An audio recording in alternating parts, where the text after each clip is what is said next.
కల్కి తర్వాత కళతప్పిన బాక్సాఫీస్ ను మళ్లీ గాడిన పెట్టడానికి ఏ సినిమా రాలేదు. ఇన్నాళ్లకు ఆ లోటు తీర్చడానికి వచ్చేస్తున్నాడు దేవర. ఇండస్ట్రీ అంతా ఇదే మానియా నడుస్తోంది ఇప్పుడు. అదొక్కటే ఈ వారం వస్తున్న భారీ సినిమా. మరి దేవరకు పోటీగా ఇంకేం సినిమాలు వస్తున్నాయి? అసలు ఈ వారం ఎన్ని సినిమాలు వస్తున్నాయి? వాటి ముచ్చట్లేంటి చూద్దాం రండి.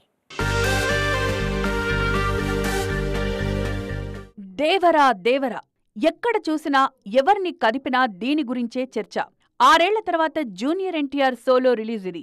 అప్పుడెప్పుడో 2018లో అరవింద సమేతతో వచ్చిన తారక్ మధ్యలో RRRలో రామ్ చరణ్తో స్క్రీన్ షేర్ చేసుకున్నారు. అందుకే 6 ఏళ్ల బాకీ అంతా ఇప్పుడే తీర్చుకోవాలని చూస్తున్నారు.